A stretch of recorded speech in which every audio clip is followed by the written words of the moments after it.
болашақ түлектері қайда, не істеп жатыр, олардың елге пайдасы қандай деген сұрақтар қайта-қайта көтеріле береді негізі қоғамда. GPT чатпен де жұмыс істеу үшін оған адамның өресі биік болу керек. Бұл кадр тапшылығы бұл негізі шешілетін мәселе. Жасанды интеллект арқылы қазір көптеген қылмыстарды жасалып жатыр. Халықтың көңіліндегі ой бірінші жұмыс мәселесіне қатысты. Ертең жұмыссыз қалмаймыз ба? 95 жылы осы қазіргі болып жатқан оқиғалар бәрін жазып кетті. Қазіргі әлжуаз аудитория ретінде зейнет жасындағы кісілер екен. Анау жасанды интеллекттің ішіндегі бір галлюцинация деген өзінің бір кемшілігі бар. Ол ойдан өтірік жауап шығару. Өзің туралы ақпаратты өшіру құқығың болады. Біз Германияда оқыдық қой. Оның кішкентай қаласында, ауылында алып қарасаңыз, бар жерде технология бірдей дамыған. Бүгін біз жаңа жобамыз Болашақ Vision подкастының алғашқы түсірілімін бастаймыз. Бүгін тұсаукесер. Бұл Алланың мақсаты болашақ түлектерін, болашақ қауымдастығы мүшелерін және елімізге қызмет етуге дайын азаматтарын біріктіретін алаң деп сенеміз. Бүгінгі күні болашақ бағдарламасына 32 жыл толып отыр. Осы уақытқа дейін 14 мыңға жуық түлектер бар. Еліміздің әртүрлі салаларында, экономиканың әртүрлі салаларында қызмет етіп келе жатыр. Оны көбісін әрине біле бермейміз. Сол үшін осы подкаст арқылы, осы алаң арқылы біз мықты эксперттерді, мамандарды шақырып, өзекті мәселелерді көтереміз. Бүгінгі түсірілімге қолдау көрсеткен Мақсұт Нарбаев университетіне алғыс айтамыз. Және де бүгінгі біздің тақырып жасанды интеллект және болашақ. Қонақтарымыз Қазақстан Республикасының парламенті мәжілісінің депутаты, болашақ қауымдастығының мүшесі, Пенсильвания Стейт университетінің телекоммуникация және экономика мамандықтары бойынша тәмамдаған Абуталип Муталим мырза, қош келдіңіз. Рахмет. Және де болашақ қауымдастығының құрметті мүшесі, Германиядағы Кемниц университетінің түлегі, химия ғылымдарының докторы Ақерке Абылайхан ханым, қош келдіңіз. Қош көрдік. Болашақ қауымдастығының мүшесі, экономика ғылымдарының докторы Қайырбек Төлеуұлы Арыстанбеков, қош келдіңіз. Қош көрдік. Және де болашақ қауымдастығының кеңес мүшесі, Бостон университетінің түлегі IT маман Тимур Бектұр, қош келдіңіз. Қош көрдік. Бүгінгі подкастымызды еркін форматта өткіземіз. Енді бүгін тақырыбымыз жасанды интеллект және болашақ деп жатырмыз.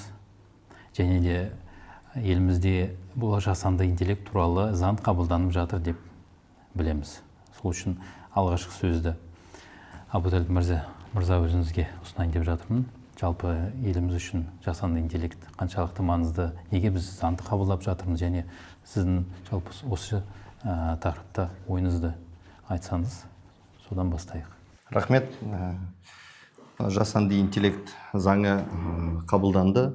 Осыдан бір апта бұрын президенттің қолы қойылды. Және де бұған менің әріптестерім өте үлкен жұмыс жасаған болатын. Қазақстан Республикасы жасанды интеллект заңын әлем бойынша алғашқылардың бірі болып қабылдап отыр.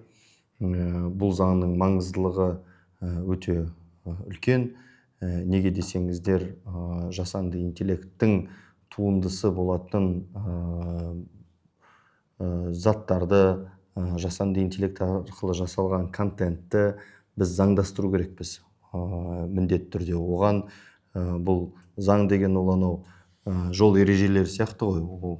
Жол бар, машинелердің қайда бару керек, оңға бұрыла ма, солға бұрыла ма, тіке жүре ме, бір-біріне кім қашан жол береді, соның барлығын анықтап беру керек. Себебі бұл жаңа ұғым, әлемде жаңадан дамып келе жатқан технологиялардың бірі.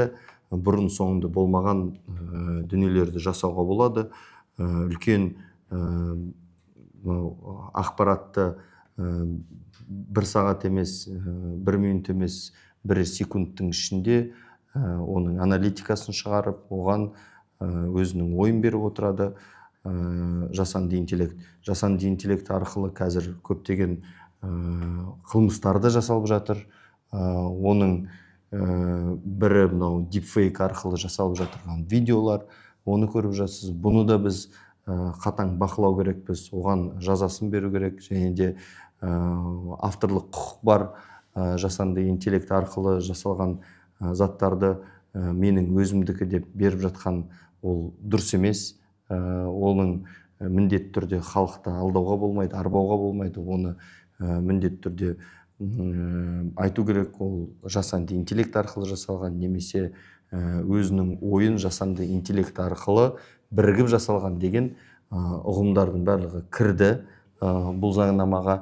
Және де қазіргі таңда жасанды интеллекттің ары қарай дамуына біздің мемлекетіміз көп көңіл бөліп отыр. Мынау суперкомпьютерлер дейді, GPU чиптер арқылы қолданатын жасанды интеллектте Қазақстан мемлекеті осындай ұлттық жасанды интеллект орталығын құрып, мынау әлем AI орталығы, сол орталықтың базасында үлкен серверлер сатып алынды. Қазіргі соңғы ақпаратқа сүйенсек, біз 100 елдің қатарындамыз. Сол үлкен серверлері бар жасанды интеллектке, және де бұл жасанды интеллект платформасына қазір барлық өздерінің жасанды интеллект арқылы бір бағдарламалар жасағысы келсе, стартаптар, олар өздерінің заявкілерін сол әлем AI орталығына беріп, сол арқылы жаңа жобаларды экономикаға қатысты, немесе экономиканың әр саласына қатысты жаңа жүйелерін жасап шыға алады. Бұл керемет стартаптарға беріліп отырған мүмкіндік. Және де айта кететін жайт, бізде президентіміз 3 жылдың ішінде Қазақстанды цифрлы Қазақстанға айналдыру керекпіз. Және жасанды интеллектті экономиканың әрбір саласына енгізу керек деп тапсырма қойып отыр. Соған байланысты дәл қазір мынау цифрлық кодекс заңнамасы жасалып жатыр. Бірінші оқылымнан өтті. Енді алдағы уақытта екінші оқылымға барады. Цифрлық кодекс аясында да жасанды интеллектке қатысты цифрландыру саласы, смарт контрактілер, жалпы жеке бас ақпараты қалай қорғалу керек, оған кім жауапты, жеке бас ақпараттың таратылуы бойынша қандай біз заңнамалық күші бар актілерді жасаймыз. Соның барлығы осы цифрлық кодекста цифрландыру саласындағы конституцияны дәл қазір парламент аясында депутаттардың өздерінің авторлық заңы болып жасалып жатыр. Және бұл біз жасанды интеллект пен цифрландырудың дамуында Қазақстан әлемдік деңгейде өз орнын алғашқылардың бірі болып алғысы келіп жатқанының айқын белгісі. Рахмет, Абутәліп мырза. Негізі сіз сияқты маман барып жатқан парламентке барғаныңызға мен қуанып отырмын. Біріншіден сіз болашақ түлегісіз. Болашақ түлектері қайда, не істеп жатыр, олардың елге пайдасы қандай деген сұрақтар қайта-қайта көтеріле береді негізі қоғамда.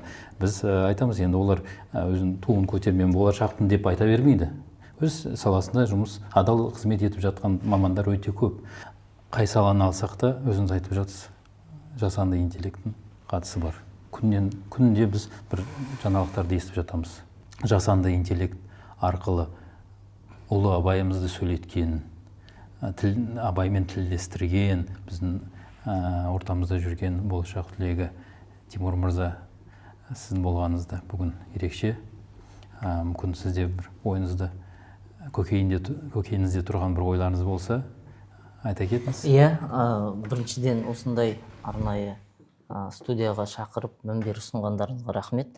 Бұл енді өзіміздің болашақ қауымдастығының алғашқы подкасты алғашқы сұхбаты. Сондықтан осындай тұлғалармен кездесіп отырғаныма қуаныштымын. Ал жасанды интеллектке келетін болсақ, жаңа Әбутәліп мырза дұрыс айтып өтті. Біз көптеген елдердің ішінде осы жасанды интеллект бойынша арнайы құжат қабылдаған мемлекеттердің біріміз.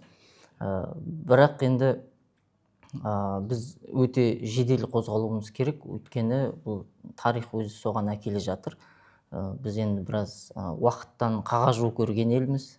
Біз тарихқа үңілетін болсақ та, көптеген индустриялық революциялардан бір кештеу қимылдап қалдық. Енді қазіргі таңда бұны біз 4-ші өндірістік революцияның өнімі деп атайтын болсақ, жасанды интеллектіні.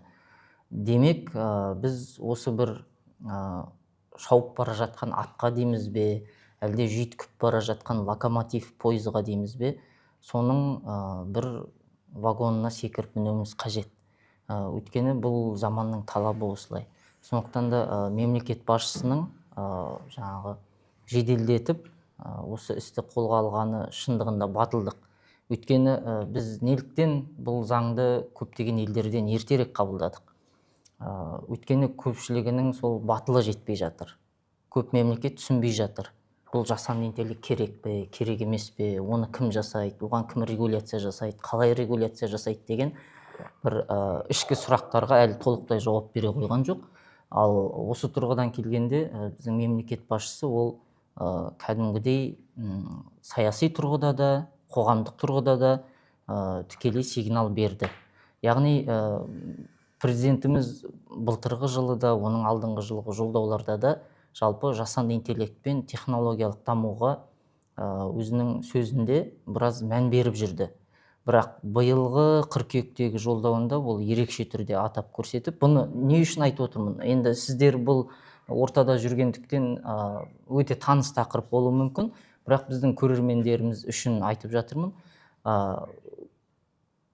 Жасанды интеллект болсын, мемлекетіміз цифрлық мемлекетке айналу жағынан болсын, бізге сол жеделдік пен жылдамдық қажет. Осы тұрғыдан мемлекет басшысының жай ғана біз цифрлық ел боламыз деп бір ұран мақсатында ғана айтып қоймай, сонымен бірге заң қабылдап, сонымен бірге бұрынғы цифрлық даму министрлігін жасанды интеллект министрлігіне айналдырып, онымен де тоқтап қалмай, цифрлық даму министрін премьер-министрдің орынбасары деңгейіне көтеру, бұл кәдімгі біздің мемлекеттің векторын көрсетеді. Стратегиялық маңызы бар, ең жоғары дәрежеде. Нәрсе екенін көрсетеді. Сіз айтып отырсыз, жедел қозғалу керек. Бұл эволюциялық түрде ақырын дамитын нәрсе емес. Бірден кірісіп кету керек. Өйткені мәселен Эйзенхауэр матрицасын барлығы біледі, 4 квадранттан тұрады. Жедел және қазір орындалу керек.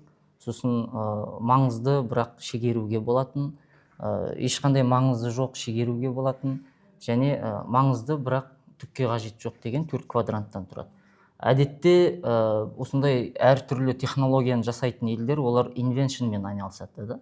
Инвеншн ол жоқтан бар жасау, бір нәрсені ойлап табу деген секілді. Біз енді оны сол Эйзенхауэр матрицасындағы маңызды, бірақ дәл қазір емес, яғни срочный емес, жедел емес деген квадрантқа қоя аламыз.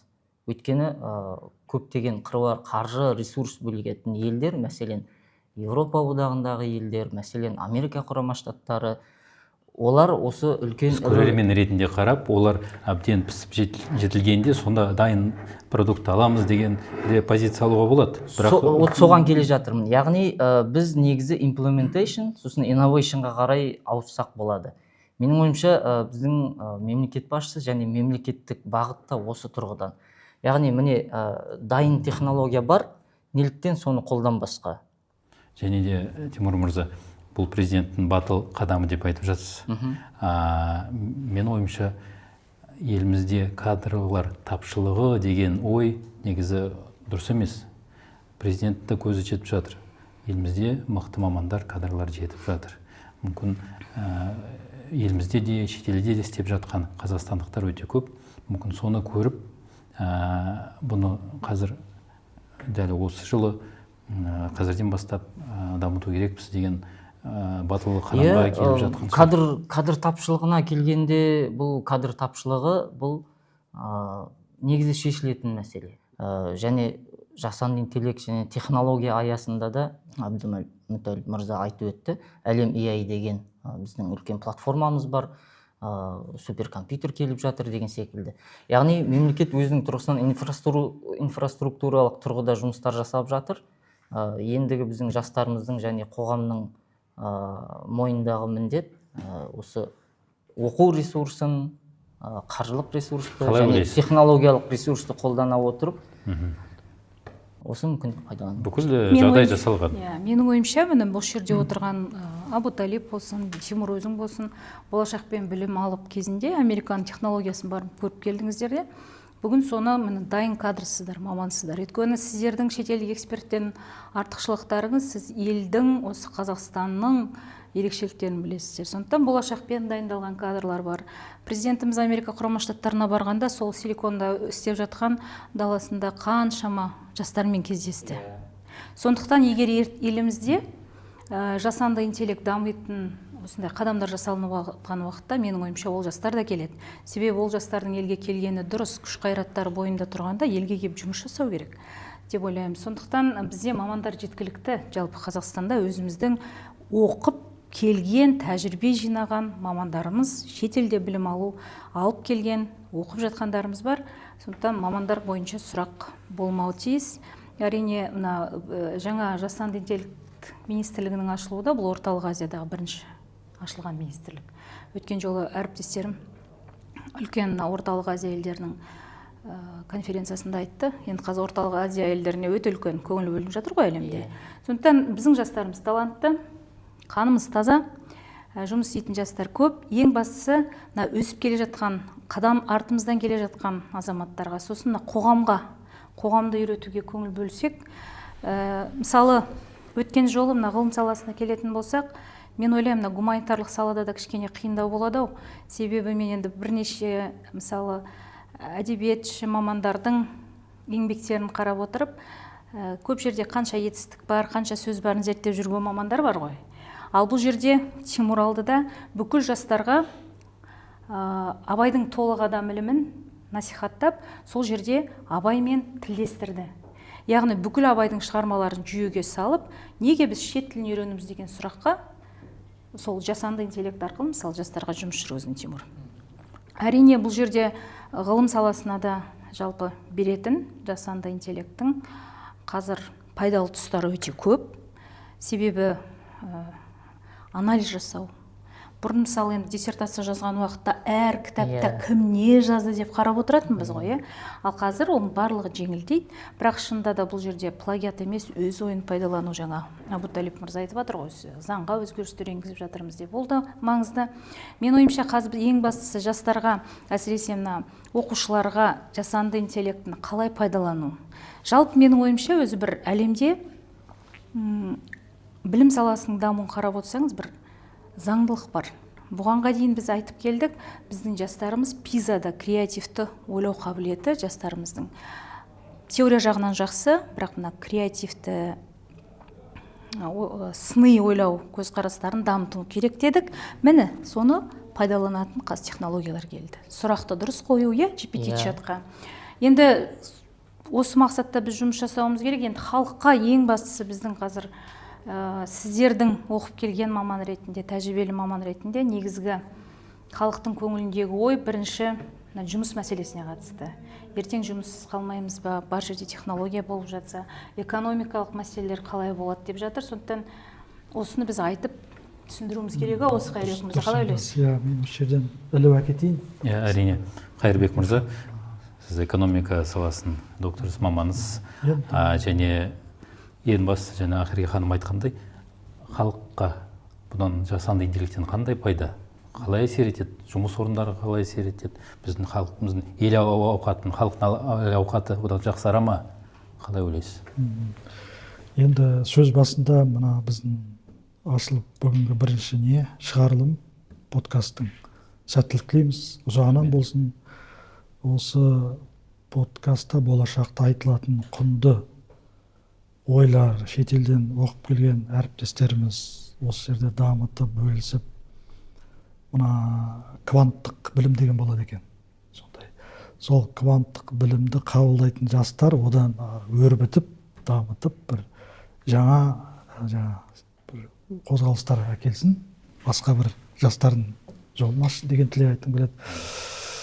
Енді мына тақырып өте өзекті, жасанды интеллект дейміз, сосын жаңа цифрлық мәселе, digital economy дейді бәрі. Мен сөз басын осыдан бір конференцияға қатыстым. Дон Тепскотт деген Нью-Йорктың профессоры 1995 жылы кітап жазған екен. Цифровая экономика деген. 95 жылы осы қазіргі болып жатқан оқиғалар бәрін жазып кетіпті. Енді 100% демейін, бірақ негізгі үдерістерін. Мен ойлаймын, осы кісіге Нобель сыйлығы берілмей қалды, бірақ керемет енді мінекей. 30 жыл бойы бәрі келіп жатыр. Енді бұл жастарға жаңа не ғой, сілтеме, егер мүмкін айтқаннан да тезірек болып жатқан шығар. Мүмкін сол. Сондықтан мінекей сол кітаптан кейін әлем өзгеріп жатыр, технология өзгеріп жатыр. Енді өздеріңіз барып оқып, бәріміз әркім өз саласы бойынша білім алып жатыр. Бірақ бұл жерде мен басқа экономикалық, макроэкономикалық тұрғыда мынандай айтқым келіп отыр. Шетелге жастарды жіберіп, оқытып, өз экономикасын көтерген елдер, сосын реформа, сосын модернизация дейді, жаңарту елді.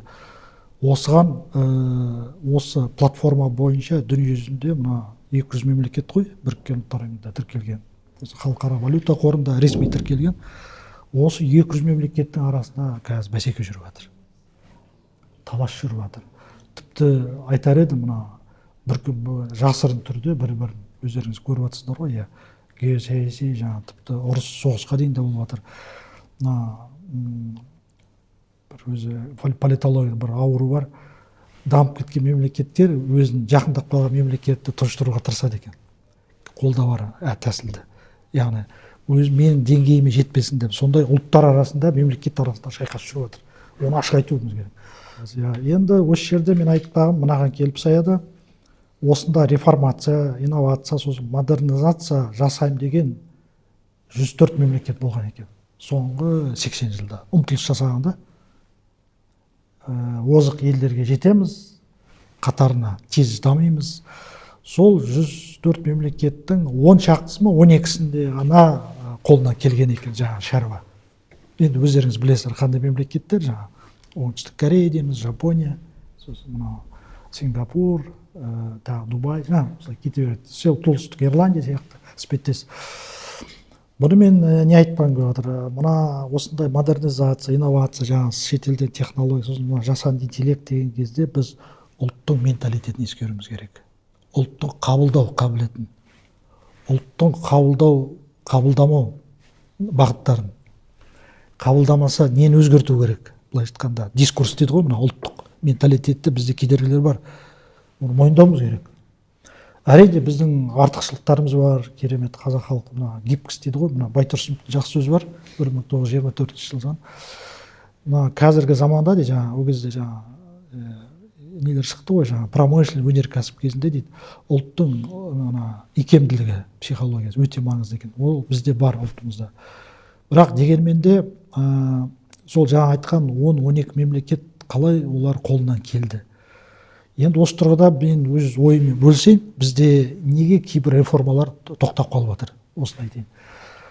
Горизонталды, сосын вертикаль дейді ғой, реформа. Көлденең жүреді, тікенен. Көлденең жүргенде бізде Алматы мен Астана драйвер екен да. Мейлі жасанды интеллект болсын, басқа да жақсы ашылып жатыр ғой көптеген, қайта неше түрлі инновация.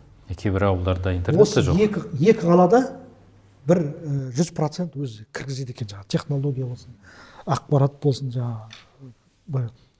сосын екінші деңгей бізде пайда болыпты. 17 облыс орталықтары, қалалар. Осы жерге келгенде 100%-тік әдемі енгізілді ғой, мұнда өңірге барғанда шамамен 20-30% кетіп қалады екен. Сапа, кадр, технология, адам капитал, сол сияқты кадрлер мәселе.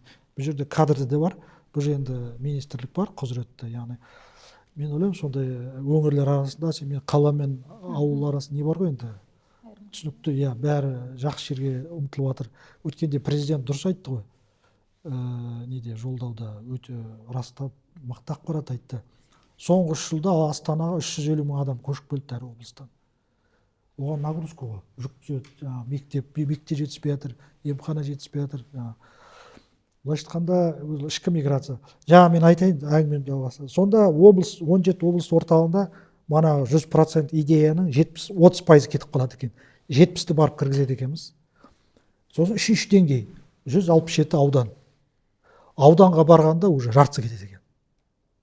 Тағы жартысы. Бастапқысынан жартысы ғана. Бастапқы идеяның күйреп несі құндылығы мүмкін құндылығы кетпес, бірақ жергілікті халықтың қабылдау менталитеті сәйкес келмей жатыр.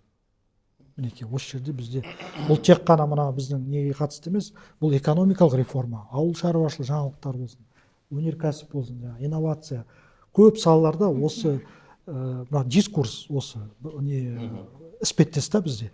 Мен бұл өз байқауым, әріптестер. Мүмкін менікі дұрыс емес шығар, айтып түзетіп отырмын. Енді ары қарай ауылды айтпай қояйын. Сөз жоқ, жақсы ілгері дамыған ауылдар бар, жақсы. Олар қаланың төңірегінде орналасқан. Ал бірақ негізінен жаңа дұрыс айттыңыз, мысалы кейбір ауылдарда интернет жоқ. Мәселе сонда. Сондықтан мен бұл жерде енді біз осы қауымдастық мүмкін қолға алып, сосын мемлекет құзырлы органдар бар, сосын әкімшіліктер бар, сосын мінекей парламент бар бізде. Осы үш ненің мынау жаңағы вертикаль, горизонталь нелерді, жақсы идеяның Қазақстан аумағында жаппай таралуына кедергілерді біз нетуіміз керек, күресуіміз керек, алып тастау керек. Қолымыздан келгенше. 100% ол мүмкін емес әрине, бірақ осы бір тренд бар да бізде. Мүмкін қалай күресу керек екенін жасанды интеллекттен сұрақ көреміз. Бұл бір. Ал енді жасанды интеллект келейік. Жасанды интеллект жақсы несілер бар, артықшылықтар, жаңа заңнамалық база қабылдап жатыр. Сосын жаңа цифрлық кодекс деп жатырмыз. Енді кеше ішкі істер министрлігі президенті қабылдауында болды, сонда 67 миллион звонок фишинг дейді ғой, жаңа мошенниктер, алаяқтар звондапты. 67 миллион масқара ойын. Соған қарсы түтіп берген, яғни былайша айтқанда алдын алған. Яғни бұл нені білдіреді? Жасанды интеллекттің екінші жағы бар. Тәуекел дейміз ғой, қауіп қатерлер де бар. Әрине бұны мысалы біз сияқты мамандар, сіздер жастар бұны біледі, қарсы тұра алады, бірақ үлкен кісілер бар, мысалы әлі техниканы дұрыс терең біле алмайтын. Сол кісілер мысалы көбінесе құрбан болып жатыр, өкінішке орай. Сондықтан мен ойлаймын, мына жаңа әріптесіміз айтқандай, Әбуталип мырза, жаңа жасанды интеллект туралы заң осыған тосқауыл болады деп, яғни заңнамалық база жасалады. Сосын мінекей цифрлық кодекс бәрі осы кешен түрде барлық осы тек қана жаңағы жақсы жағын пайдаланбай, сонымен қатар қауіп қатерлеріне тойтарыс беруіміз керек. Осы бірінші ой келген. Сосын ары қарай жалғастырамыз. Мүмкін жаңа ой келіп отыр. Жаңағы қауіп қатерге қатысты.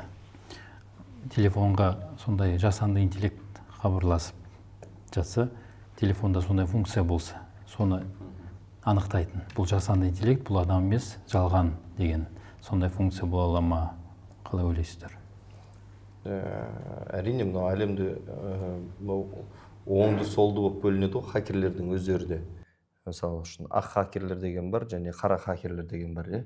Ол барлығына барса, жаңағы Darknet дейді, Darknetте жүретіндері бар, одан қорғанатындары. Неғұрлым мынау қазіргі технологиялардың, алаяқтықтардың алдын арбайтын технологиялар ойлап тапсақ, олар одан да басқа алаяқтықтың жолын ойлап тауып жатады. Бұл бітпейтін күрес. Тіпті алаяқтарды мысалы белгілі бір қызметтер ұстап алса, өзінің жағына алып, соны алаяқтармен күресуге қояды. Ондай да бар. Ондай да мысалдар бар тәжірибеде. Бірақ жаңағыдай сіздің айтып отырғандай бағдарламалар бар. Қазір көптеген компаниялар ондай қызметті көрсетеді. Жасанды интеллект арқылы жасалған деген сосын плагиатқа тексеретін бағдарламалар бар. Видеоларды жасанды интеллект арқылы жасалған деп анықтап беретін бағдарламалар бар. Жаңадан көтеріліп келе жатқан стартаптар бар. Бірақ алаяқтықтармен күресуді ешқашан тоқтатпау керек. Бұл қай заманда болсын, мына цифрлық заманда әсіресе цифрлық алаяқтық деп көбейіп келе жатыр. Хакерлер күннен күнге мықты жұмыс жасайды. Олар егерде сіз мемлекет болып оған өзіңіздің бюджетіңіздің 10%-ын бөлетін болсаңыз, олар барлығы жиналып 20 сізден 10 есе артық қаражат тауып, сол алаяқтықтың жолын тауып отырады. Сондықтан бұл бітпейтін күрес, бірақ мемлекет болып біз күресу керекпіз. Мынау жастарға, әсіресе көзі ашық жастарға айтатынымыз, ата-аналарыңызбен, ата-апаларыңызбен жасанды интеллектпен таныстыру, алаяқтықтардың жолдарын таныстыру сұхбаттарын өткізу керек, міндетті түрде түсіндіріп айтып беру керек. Егерде менің даусыммен біреу хабарласып тұрса, немесе менің бейнемді жасап алып хабарласу мүмкін. Сол кезде сіздер өздеріңіздің карталарыңыздың, немесе біреуге қаражат аудару, картаның нөмірін айту бойынша алдын ала ескертіп айту керек. Осындай қарапайым тілмен түсіндіру материалдары бар ма? Видеороликтар ма, әлеуметтік? Бар, онда жеткілікті. Оны міндетті түрде, бірақ видеороликтен қарағаннан гөрі ол адам айтқаны дұрыс қой. Сонда жеткіншірек болады да. Және де мынау еліміздегі банктердің, бір банктың жасаған маған жақында ұнады. Мынау сенімді өкіл деген не қойып қойған екен? Функция. Сенімді өкіл. Егерде сен кредит алғатын болсаң, онда міндетті түрде сенімді өкілдің екінші айтуы керек олар. Бұл кісі кредит алғысы келіп жатыр деген. Сондай Two-step verification сияқты. Two-step verification. Бұл жерде сенімді өкілімді белгілеймін дейді. Мысал үшін пенсионер кісілер, үлкен кісілер алады, баласына хабарласады, мысалға кімдер сөйтеді дағы, баласы айтады, бұл кісі алайын деп жатыр, мен өзімнің келісімімді беремін жаңағы кредит алуға, немесе тағы да басқа рассрочкаларын алуға. Сондайды басқа банктарды қосса дұрыс болатын еді. Әбутәліп мырза дұрыс айтады. Бұл әңгімеде ақпараттық насихат жұмыстары қарқынды түрде жүргізілуі керек. Әсіресе сол қазіргі әлжуаз аудитория ретінде зейнет жасындағы кісілер екен. Ол негізі бұл алаяқтық қазір қарап жатқан жоқ. Мысалға мен жарқын мысал ретінде айта аламын. Ол тек аудан емес. Ақпарат жетіп жатқан Алматының өзінде де қанша алаяқтық болып жатыр. Мәселен, қателеспесем, Кәкен Қамзин деген профессор ағамыз деп айтайық, енді үлкен кісі, бүкіл ел таниды. Сол кісі осы 2-3 айлықта сондай бір қиын жағдайға тап болды. Ол үйінен айырылып қалды, және бірнеше миллион несиеге түсіп қалды. Бірақ енді кейін әрине ол бір демеушілер тап болып ол жағдайдан құтылды. Бірақ ол кісіге де психологиясына да, отбасылық жағдайына да бұл қатты әсер етіп кетті. Ол кісі Алматының төрінде тұрады, және енді аудандарға қарағанда ақпараттың ортасында жүрген кісі деп білемін. Яғни бұл таңдап жатқан жоқ. Сондықтан да Әбутәліп мырза өте дұрыс айтады. Әркім өзінің отбасында диджитал сауат бойынша ақпараттық насихат жүргізу керек. Балаларға, мәселен, әлеуметтік желіде олар TikTokта көп отырады, TikTok арқылы мысалға буллинг мәселесі, жекелеген адамдармен дайректте, яғни жеке чатта кіммен сөйлесуге болады, қалай сөйлесуге болады, ол не сұраса қандай ақпарат айтуға болады. Мәселен, қазір үйде барсыздар ма, жоқсыздар ма деген сұрақ қою арқылы үй ұрлықтары да бар. Яғни адамдар үйде жоқ кезде келіп ұрлап кетеді. Бұны әлеуметтік инженерия деп айтады әдетте. Сосын жаңағы үлкен кісілер сол көбінесе WhatsApp байланыстарға, видео байланыстардың алдап арбауына түсіп қалады.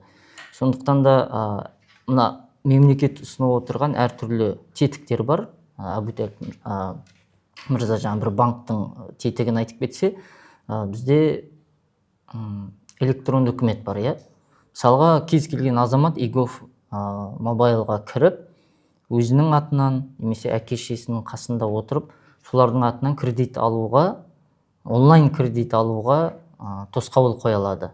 Яғни ол функцияны өшіріп тастай алады. Яғни ол жерде кредит алу үшін міндетті түрде ол кісі банкке барып қасындағы өкілмен алу қажет болады. Қазір енді мына мемлекет басшысының заң мен тәртіп қағидаты шеңберінде прокуратура, қаржы агенттігі барлығы мына өмірде қандай азаматтарда жағдай болды, оның барлығын енді таратып жатырмыз. Мен өзім жастармен жұмыс жасаймын ғой университеттерде. Сондықтан студент жастар оқып жатқан болатын болса, оларда бұл видео контент барлығына таратылып жатыр.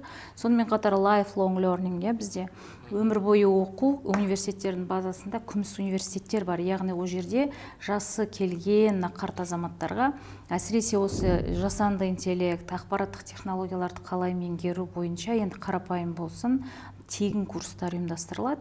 20-ға жуық университетте бір курстар ұйымдастырылып тұрады.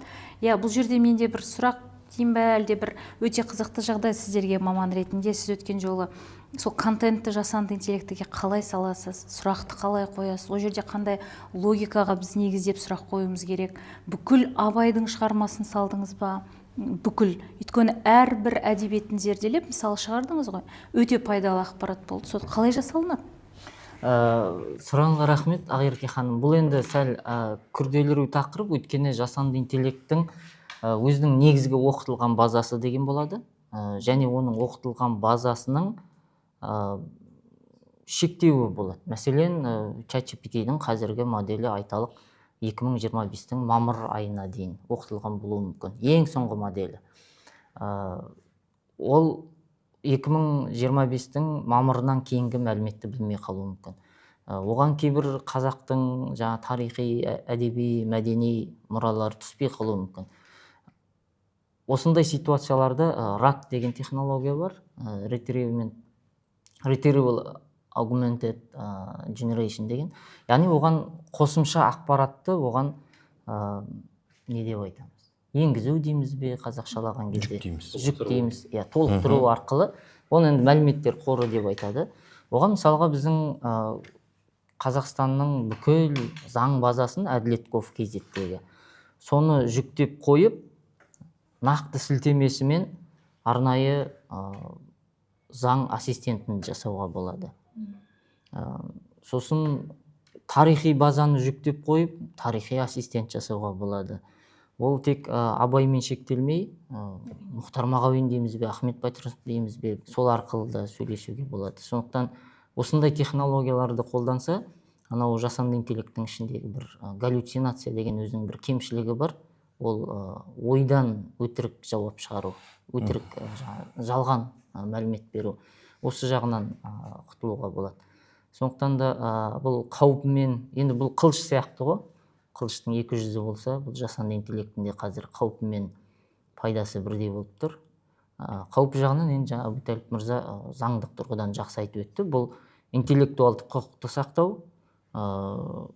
кибер қылмыстың алдын алу. Сосын қазір ең қатты дамып жатқан бұл дипфейк. Мәселен, мен өзім әлеуметтік желіде, бәлкім сіздер де байқаған шығарсыздар, әлеуметтік желіде отырған кезде тіпті мемлекет басшысы CZ деген бар, шын аты жөнін ұмытып қалып отырмын, Binance-тың CEO-сы. Біздің Қазақстанға келіп кетті ғой. Мемлекет басшысымен кездестік. Былай қол ұстасып тұрған суреті бар, ресми сурет, шын сурет. Бірақ соны қолдана отырып, мемлекет басшысының дауысын клондап, адамдарға бір алаяқтық крипто нарыққа инвестиция жасауға шақырған жарнама шықты да алдымнан. Көрдіңіздер ме? Ол жерде енді біздің мемлекет басшысының интернетте дауысы өте көп. ютубты қараңыз, оның дауысынан клон жасау өте оңай. Содан адамдар сеніп қалады да, кәдімгідей мен осы шақырамын деп. Мен жақында болашақ түлектердің видеоларын қолданып, жаңағы фейк жасап, дауыстарын жаңағы финансовый пирамидаға шақырғандарын көрдім. Иә. Тіпті Монтанада оқыған түлектерін мен танимын ғой. Олардың ондай қатысы жоқ екенін білемін, нақты, бірақ сондықтан халыққа ақпараттық насихат жұмыстарын жүргізу, дипфейк деген таныстыру, оған әрине мына парламенттегі депутаттар арнайы заң қабылдап, осы жағынан күрес жұмыстарын да бастап жатыр. Сондықтан бұған енді қазір әлем қарқынды дамып кеткендіктен сол халқымызға ақпараттық насихат жұмыстарын жеделдетіп жүргізу керек. Рахмет. Енді мына заңның да пайдалы тұстары бар деп жатырмыз ғой. Өткен жолы қоғамда бір сұрақ туындырған, бұл әр азамат өзіне қатысты ақпарат шығып жатса, оны өшіріп тастауға мүмкіндігі болады. иә, вот сол жағынан айтып берсеңіз. Иә, Қазіргі жаңа мынау цифрлық кодекста енгізілгелі жатырған бір норма бар. Ол өзің туралы ақпаратты өшіру құқығың болады. Мысалы үшін кейбір базаларда карта лояльности дейді ғой. Сен бардың бір жеткізу, тасымалдау приложениясына тіркелдің, ол жерге жеке бас ақпаратыңды бердің, нөмір телефоныңды, аты жөніңді, иініңді тіркеп қойдың. Бірақ бір айдан кейін бір рет қолдандың, немесе бір рет қолданғаннан кейін ол ұнамады саған, одан шығып кеттің. Ол ақпарат ішінде қалып қалды. Ол ақпаратты сен егерде күмәнің болса, дұрыс сақталуына, басқа жаққа тарап кету ықтималдылығы бар деп ойласаң, сен бірден құзырлы органдар арқылы немесе тікелей өздеріне жазып, сол ақпаратты өшірту құқығың болады. Ол бір. Екіншіден, бұл ақпаратты өшірту құқық бойынша бір екінші тарапты ой бар. Мысалы үшін, қылмыс зерттеген кезде осы жеткізу приложениялары арқылы бір кісі өз үйіне, мысалы үшін, доставка заказ берді деп ойлайық. Сөйтіп келді, олар танысты, содан кейін барып бірге ары қарай араласты. Сол түні олар жаңағы келген жеткізуші сол шақырған адамға қарсы бір қылмыс жасады. Ал ол ақпарат бірден өзі туралы хабарласып, ақпаратты өшіріп тастады. Сонда қылмыс қалай зерттеледі ертең? Егерде ол жердегі ақпаратты өшіру құқығы бар болатын болса. Сондықтан бұның да екі тараптық ойы бар. Ол заңнаманы дұрыс ары қарай реттеу керекпіз қазір. Заңнамалық актілердің дұрыс жасалуы, қанша уақытта ол сақталу керек, қандай жағдайларға өшіруге мүмкіндік беру керек, бермеу керек, соны да зерттеп қарауымыз тиіс. Полиция бар ма? Цифрлық полиция қазір бар, киберполиция деп аталады. Киберполиция. Ол 2025 жылғы жаңа ашылған құрылым. Өзіміздің Ішкі істер министрлігінде біздің әріптестеріміз өздерінің сауалдарының арқасында соған қол жеткізіп отыр. Киберполиция құрылды. Енді киберполиция жақсы алдағы уақытта құралдарды алып жұмыс істейтініне үмітіміз зор. Иә, киберполиция жөнінде айта кетейінші, себебі қазір елдің барлығы осы телефон және WhatsApp арқылы келетін алаяқтық қоңыраулар жақсы біледі ғой. Мәселен, жақында ғана осы 2-3 күн ғана болды. Маңғыстау облысында, Ақтау қаласында макен, осы киберполиция тарапынан сол алаяқтар ұсталды. Бұл өте қиын процесс. Көпшілік ойлайды, киберполиция не істеп отыр деп. Бұл алаяқтар Symbox деген құрылғыны пайдаланады. Бұл Symbox құрылғысы бір мезетте миллиондаған қоңырау жасай алады. Соны бір телеком оператор арқылы, атын айтпай қойын, сол телеком оператор сол бірнеше байланыстар арқылы нақты IP адресін тауып алу арқылы дәл үйіне барып ұстады жаңағы алаяқтарды. Көрдіңіздер ме? Сондықтан біз енді кейде Қайрекең айтып отыр ғой, кейбір мәселе былай аудандарға жетпей қалады деп. Бірақ алаяқтыққа келгенде солар жетіп қалып тұр. Сондықтан да республика көлемінде киберполицияның да жұмысы жаман емес, жүріп жатыр. Бірақ қазақта бір жақсы сөз бар. Ауырып ем іздегенше ауырмаудың жолын ізде деген. Яғни ол киберполиция ол болары болып бояу сіңіп, адамдар алданып қалғаннан кейін барып енді жұмысын бастайды ғой, өйткені арыздың негізінде, шағымның негізінде. Бірақ алдын алу. Біз осындай платформалар арқылы, осындай подкаст сұхбаттар арқылы және өзіміз елдің ішіне сапар шеккен кезде әрдайым азаматтармен кездесіп осы диджитал сауат, цифрлық мәдениет, кімге жауап беру керек, кімге жауап бермеу керек, бала шағамыз бөтен адаммен интернет желісінде қалай сөйлесу қажет, үлкен кісілер кімге рұқсат беру керек, кімге рұқсат бермеу керек деген секілді базалық диджитал гигиенаны үйренсе, негізі бәлкім ол бүкіл мәселені шеше алмас, дегенмен қазір болып жатқан көптеген мәселенің алдын аламыз деген ойдамын. Осы жерде бір тоқтала кететін жайт бар. Жасанды интеллекттің дамуына бір тоқталып өтсек. Қазіргі таңда егерде сіз бен біз жасанды интеллектті өзіміз зерттеп, оны үйренбесек, біз әлемнің дамуынан қалып кету қаупінде тұрмыз. Мемлекет біздегі қазіргі стартаптарға немесе осы жасанды интеллектпен айналысам деген жастарға, адамдардың барлығына үлкен негізі мүмкіндіктер беріп отыр. Оны қолдану керек. Мысалға, медицина саласындағы ақпараттар базасына қол жету мүмкіндігі бар дәл қазір. Ол сіздер яғни жасанды интеллектке салып, ауруды емдейтін зерттеулер жүргізе аласың. Ондай мүмкіндік берілген мына жасанды интеллект заңының арқасында. Мемлекеттік көптеген базаларға ашық жету мүмкіндігі бар. Ол мысалы үшін оқушылар базасына, әрине оның барлығы мынау деанонимизация жасауға мүмкіндігі жоқ информация, бірақ соған қарамастан ол ақпаратқа қол жеткізуге болады, және ол ақпаратты қолданып, мысалға оқыту бағдарламаларын жасауға болады. Үлгеріміне байланысты баланың бағдарламалар жасап шығуға болады. Яғни бұл жасанды интеллектіні дамыту үшін ең бірден бір керек зат ол ақпарат. Неғұрлым сізде таза ақпарат болатын болса, соғұрлым сіздің базаңыз дұрыс жұмыс жасайды. Ал дәл қазір үлкен ақпаратқа қол жету мүмкіндігі бар. Сондықтан жастарды мен шақырамын, өзімнің әріптестерімді, барлық замандастарым шақырамын, жасанды интеллектті қолданып, жаңа өнімдер шығаруға барлығымыз жабыла кірісу керекпіз. Мынау қазақтың қазір жігіттері бар, белдің түлектері бірігіп, қазіргі Қазақстанның шыққан бірінші единорог дейді, жасанды интеллект арқылы анимация жасау, видео жасау саласында, видео монтаждау саласында Hexfield деген стартап бар.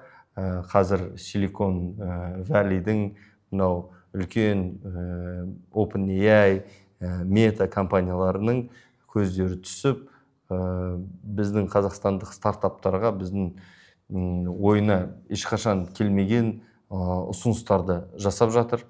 Ол жігіттердің инженерлерінің басым көпшілігі Қазақстанда, Алматы қаласында отырады. Яғни біздің жастардың қолынан қазір әлемдегі ең үздік жасанды интеллект бойынша 10 компанияның ішіне кіріп отыру деген. Сіз өте орынды мотивация айтасыз, әрине. Үлкен жетістік. Сондықтан барлық жастар қазір жасанды интеллект саласындағы өздерінің орнын табу керек. Бұл қиын емес, яғни. Қорқудың керегі жоқ. Бұл жаңа Силиконовая долина дейміз, алысқа барудың керегі жоқ, ақш-қа барудың керегі жоқ. Қазақстанда отырып, үйде отырып, осындай жобаларды бастап кетуге болады. Әрине. Мен үш тезис қосайын осы Әбутәліптің несін дамытып. Жақында мына батыстың сарапшылар айтып жатыр, дүние жүзінде екі осындай жасанды интеллект, цифрлық экономика екі орталығы бар екен, ақш пен Қытай. Енді үшінші орынға осы Қазақстан немесе басқа мемлекеттер таласып жүріп жатыр екен қазір. Инфрақұрылым салу, жағдай жасау, сосын құқықтық база, заңнама, мінекей жаңа айтып отырған әріптестер. Сол қайсы елдер қазір тез жағдай жасады, сол үшінші хаб болады деп жатыр. Демек Қазақстанның 100% мүмкіндігі бар қазір, үшінші орталық болуға. Сонда мына көршілес Еуразия экономикалық одақ елдер бізге келетін болады. Бізден өнім алатын болады. Жаңа айтып отыр ғой, Америкада уже тапсырыс алады. Бұл бірінші. Екінші айтайын дегенім, мына макроэкономикалық бағыт бойынша жасанды интеллекттің тарату, енгізу стратегиясы. Бізде енді мемлекеттік органдарда құзырлы мемлекеттік орган құрылып жатыр қазір жасанды интеллектпен. Мінекей енді осы министрлік меніңше тек қана өз құзыреті емес, экономика министрлігі, сосын өнеркәсіп, тағы да басқа былайша айтқанда министрліктерде жаңағы жасанды интеллекттің жақсы жағын енгізіп жаппай тарату керек. Сосын манағы айтқан 3 деңгейге тарату керек. 2 қала, 17 облыс, сосын аудандар 167 аудан. Осындай бізде керемет бір мемлекеттік бағдарлама болса, өте нұр үстіне нұр болады еді сонда бұл. Бұл екіншіне, сосын үшінші, енді бұл енді жақында естіп қалдым, әріптестер білу керек. Мына Илон Масктың корпорациясының жанында советниктер қазақ жігіттер дейді. Мен соны естідім. Солар басқарып отыр. Илон Маск как нанимать еткен менеджер. Жаңағы бүкіл 500 компаниясын серіктеген. Жанындағы 500 компаниясын басқарып отырған қазақ жігіт дейді. Олға сенуге де болады, себебі мына қазақ даласында өскен баланың дейді, мына ойлауында бір кең далада шек болмайды дейді, шекара болмайды екен. Сондықтан ол ақпаратқа сенуге болады. Және Қайырбектің айтып отырғанына қосыламын, мына ауылдағы әсіресе аудандағы жастардың ары қарай білімін деңгейін көтеру. Яғни енді Қазақстан бір мемлекет болғаннан кейін біз Германияда оқыдық қой, оның кішкентай қаласында, ауылында алып қарасаңыз, бар жерде технология бірдей дамыған. Сондықтан біз сол деңгейге жетуге тырысуымыз керек деп ойлаймын. Енді Абуталип, өзіңіз STEM бағдарламасын Қазақстанға алғаш әкелген болашақтың түлегісіз. Қаз парламентте отырсыз. Тимур мырза, сіздің де ойларыңызды білгім келеді. Қаз қоғамда бір ата-аналарда сұрақ көпті. Мына жақтан бір мамандар айтады, балаларыңызға телефон бермеңіздер, ол денсаулығына зиян дейді. Біз айтамыз, жасанды интеллектті дамытуымыз керек, ол үшін балада бір енді оны пайдалана алатындай, қазіргі заман талаптарына сай технологияны пайдалана алу керек. Сол жағынан не айтасыздар? Бұл жағынан негізі жалпы қалыптасқан сөз бар ғой, балаға бірінші жаңағы білім бермес бұрын тәрбие беру керек деген. Сондықтан мен негізі тәрбиені бірінші орынға шығарамын. Бауыржан Момышұлы атамыз да тәртіпке бағынған ел құл болмайды деп айтып кеткен. Сондықтан бұл технологияға келгенде, енді технологияны 24 сағат қолдану ешқандай міндет емес. Технологияны 1-2 сағат қоя тұрса да болады. Мәселен, сабақ барысында. Енді қазіргі мектеп оқушылары сабақтың процесінің үстінде кәдімгі таңертең сағат 8-де сабақ басталғаннан түскі сағат 2-ге дейін телефонға жармасып отыру ешқандай да міндет емес. Ол мұғаліммен тікелей қарым-қатынасқа түсіп, сұрағын қойып, сабағын оқып, жаттығуын жасаған оқушыда негізі жаман болмайды. Әрине, жасанды интеллектіні қолданып үйрену үшін оларға технология керек, құрал керек, смартфон керек, девайс керек. Бірақ осы жердегі бір артық қыламыз деп тыртық қылып алмағанды дұрыс көремін. Сондықтан да мектептің әсіресе сабақтың үстінде осы телефонды оқшаулату мәселесі негізі жеке өз басым қолдаймын. Өйткені менің де жоғары сыныпта оқушы балаларым бар. Олар онсыз да басқа 20 сағат уақытында сол телефонмен жабысып отыр. Олардың, мысалға, кейбіреулер айтады, біз ChatGPT-ді оларға үйретеміз деп. Шындығында турасын қарау керек. Олар мұғалімдерінен де ешқандай тренингтен өтпей ақта сол ChatGPT-ді қолданудың неше түрлі құйтырқы жолын біледі. Сондықтан да технологияны қолданған кезде барынша байыппен енгізген дұрыс деп санаймын өз басым.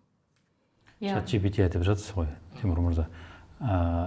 ChatGPT жалғыз платформа емес шығар. Әрине. Мүмкін басқа платформалар бар. Қазақстанда шығып жатқан платформалар бар шығар. Сол туралы. Қазақстанда мемлекет басшысының тікелей тапсырмасымен енді бүкіл әлемде айтсам қате болар, бірақ осы Орта Азияның еншісінде біздің Қазақстан Қаз-ЛЛМ деген, одан кейін біздің цифрлық министрліктің тарапынан әлем ЛЛМ деген модель оқытылды, файн-тюнинг жасалды. Сосын ғылым министрлігіне қарасты тіл комитетінің қол астында жұмыс істейтін тіл қазына деген ғылыми практикалық орталық бар. Олардың да тіл қазына деп аталатын жеке ЛЛМ бар. Яғни қазақ тіліне байланысты осындай әртүрлі жасанды интеллект саласында жұмыстар жүріп жатыр негізі. Мысалы қазақ тілінде сапалы контент ақпарат алу үшін мен чат GPT жақтан ала алмасам, жаңағы басқа нелерді Әрине қазылымын аласыз. Әлде олар бірмен байланысты ма? Жоқ, байланысты емес. Ол жаңағы Назарбаев университетінің тарапынан ИСАИ деген өзінің институттары бар. Олардың жасап шығарған бөлек LLM бар. Олар ChatGPT-ден айырмашылығы қандай? Бұл мана Ақерке ханым тамаша сұрақ қойды. Мысалға ол Абайды қалай біледі, Абай жолын қалай біледі, оның ішіндегі детальдарды қалай біледі деген секілді. Әлемдік үлкен тілдік модельдер, мысалы ChatGPT болсын, Claude болсын, DeepSeek болсын, басқа Grok'тар болсын, олар негізінен бірінші ағылшын тіліне басымдық береді, екінші Қытай тіліне, сосын басқа да әлемдік тілдерге. Өткенде мен зерттеп қарағам, осындай бір қызғы зерттеу шықты. Әрине оған факт-чек жасау керек, бірақ статистикалық тұрғыдан жалпы шамасы келіп қалады деген ойдамын. Әлемдік контент үлесінде ағылшын тілі 45% алады екен.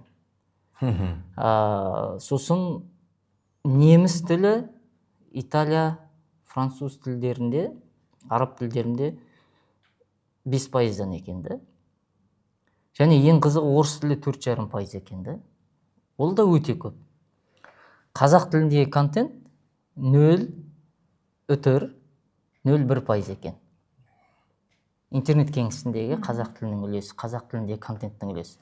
Яғни біздің LLM бар, тіл қазына моделі бар, ИСАИ-дің және біздер файн-тюнинг жасап жатқан модельдер, бұлар осы жетіспесті қасынан жетістіріп, файн-тюнинг жасап, соны толықтырады да. Яғни мәселен, мысалы қазір сіз ChatGPT арқылы да, Grok арқылы да сурет жасай аласыз. Ол ешкімге таңсық емес, ешқандай сенсация емес. Бірақ сіз оған қазақ баласының суретін жасап бер, бәйтеректің қасына келе жатқан десеңіз, ол бәйтеректі жақсы түсінеді, өйткені бәйтеректің суреті өте көп интернетте, сондықтан жақсы оқып алған. Бірақ қазақ баласына келген кезде оны бір монголоид ба, бір шығыс азиялық типке ұқсатып жібереді. Ал егер оны ИСАИ-дің, Назарбаев университетінде ИСАИ дейтін жасанды зерттеу институты несі бар, орталығы бар, лабораториясы. Солардың жасалған моделі арқылы енгізсеңіз, кәдімгі таза қазақтың әжесі, қазақтың атасы, қазақтың баласының бет бейнесімен және қолданып жатқан ақпараттық базаға байланысты. Иә, базаға байланысты. Сондықтан негізі осындай жұмыстарды әрі қарай жетілдіре беруіміз қажет.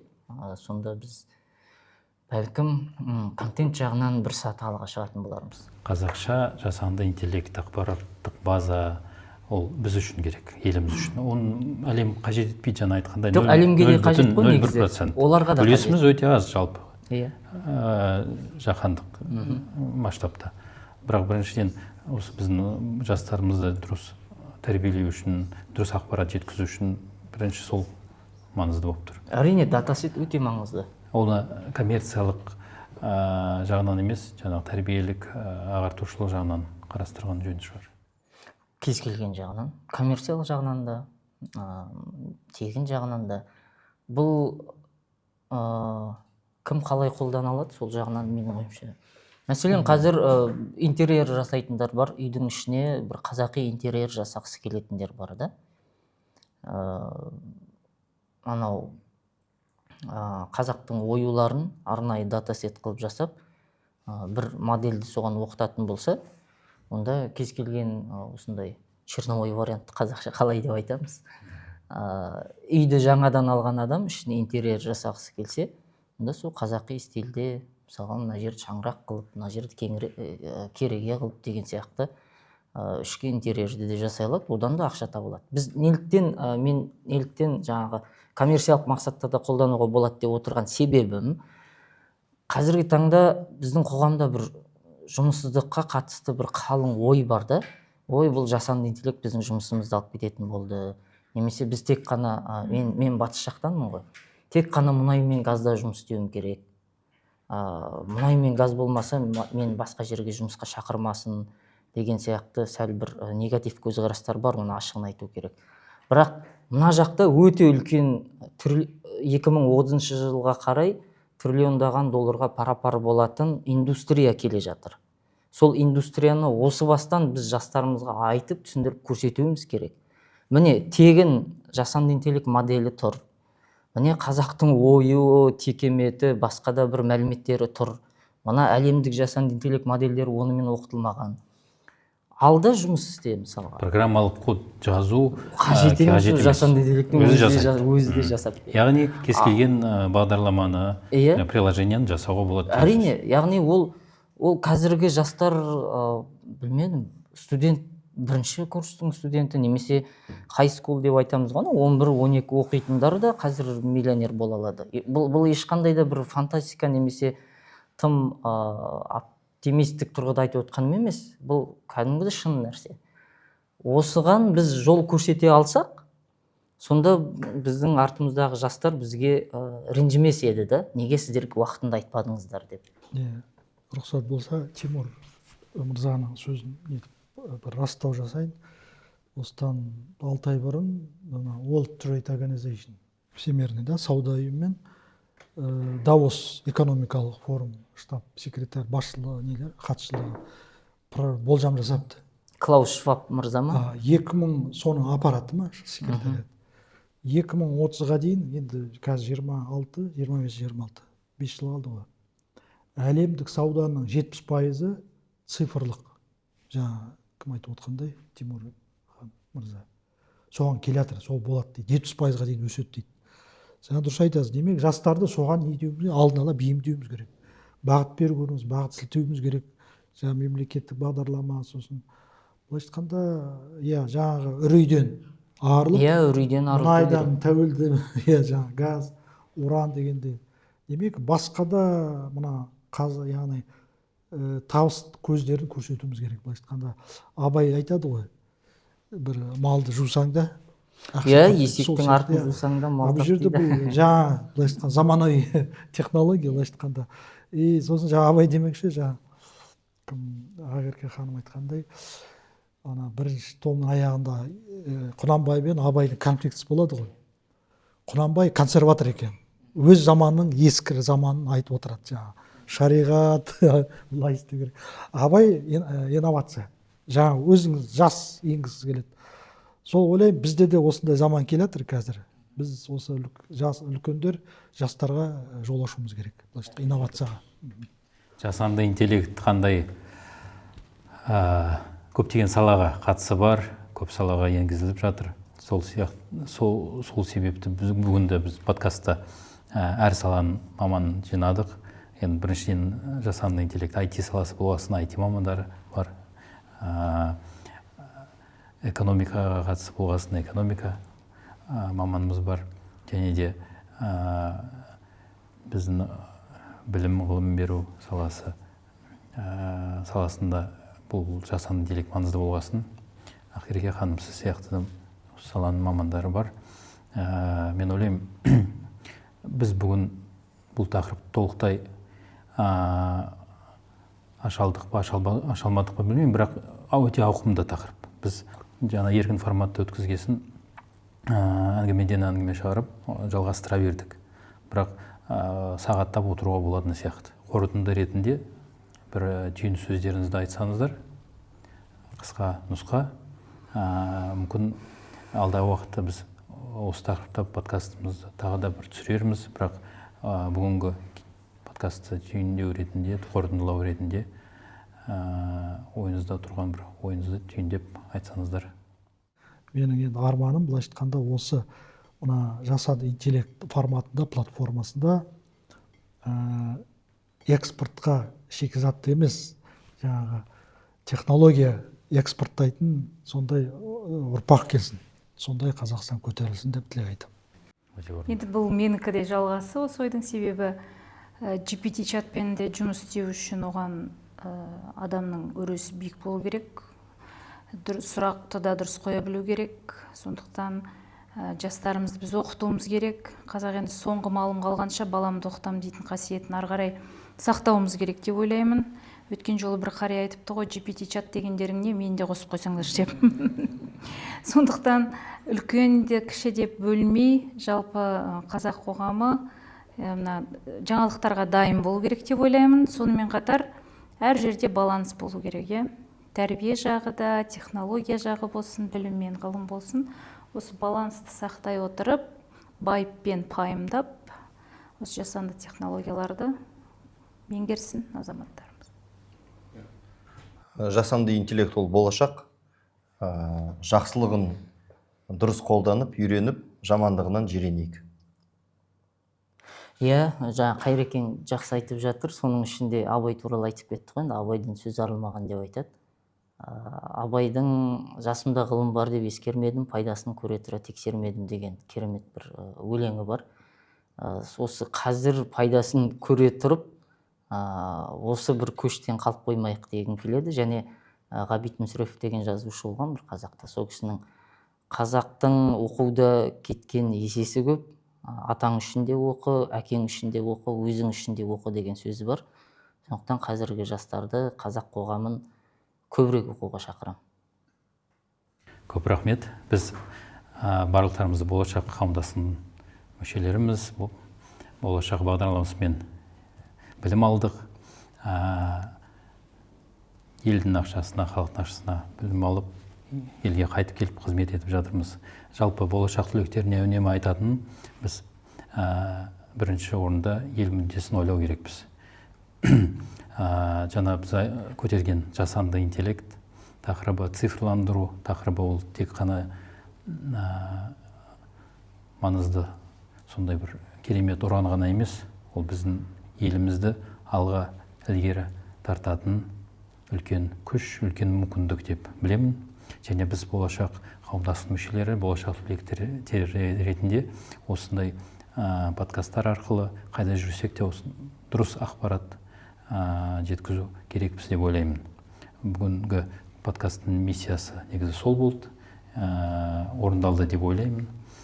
Көптен көп рахмет сіздерге. Рахмет. Сіздерге рахмет.